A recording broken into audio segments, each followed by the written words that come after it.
Hi, everybody. This is Jeffrey Thompson, Vice President and Client Partner at PK. And I'm here with a couple of really great colleagues to talk a little bit about the changing and disruptive marketplace in the media and entertainment sector. I'd like to introduce Jody and Clay, both from PK, who are our thought leaders, and they run the Integrated Loyalty Solutions Group. Nice to be here. So what are we seeing from a customer behavioral point of view that relates to some of these best practices that helps reduce churn? So if we're looking at, say an example would be Disney Plus, and they were certainly the talk of the town right at the start of the pandemic.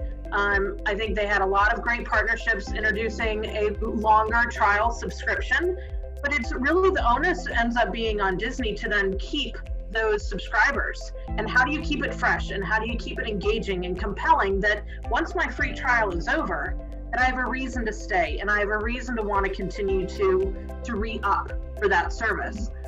Yeah, I think Jody's really hitting at, the core challenge of streaming media right now, which is really you're only as good as your last release, right? You're only as good as your last series or your last movie released on the platform.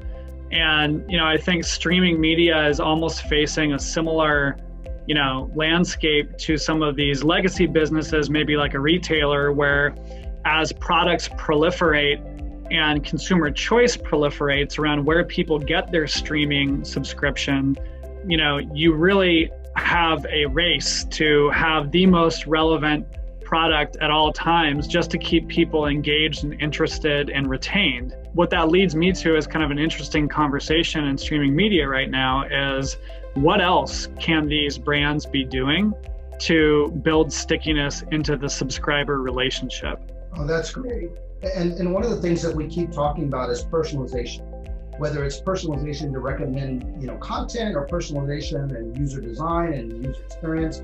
What are some of the either pitfalls that we're seeing in personalization and or best practices? I think personalization is a really interesting one because if you take Netflix as an example, they were sort of a darling of the personalization space, some number of years ago, where many people held up Netflix as kind of the best practice, the paradigm for doing personalization well. And I would argue that streaming media is actually a space where we still see a lot of pitfalls, still see a lot of room for improvement. Companies are really struggling with, where do you let the data do its thing on its own and look to things like machine learning to help evolve and optimize personalization logic?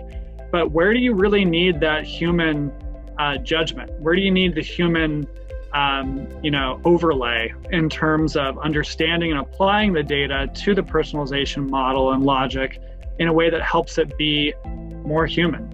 Are you seeing any best practices out there from a contextualization standpoint? I think one of the places that we're seeing AI and machine learning used in the best way and getting the best results really is where you combine it not just with what a machine is telling you from smart algorithms and from wisely making some assumptions about what I have viewed before, but mixing that with zero-party data. So actually asking me, instead of just assuming that you understand what I'm doing in my life, actually ask me the questions. It's the idea of progressive profiling. So if, for example, I have young nieces and nephews come over for a weekend and suddenly I'm watching a lot of cartoons and Peppa the Pig, you have to make some assumptions that this was a one-off, or ask me, is this a one-off? Because I'm not going to want to see recommendations for kids shows for the next 6 months. This was a one-time thing at my house, and how to then you make sure that the recommendations go back to what I actually watch as the core consumer. It's interesting to me that none of these digital platforms have really integrated that into the platform itself yet. It's a digital experience where, the code for that platform is owned entirely by these entertainment companies.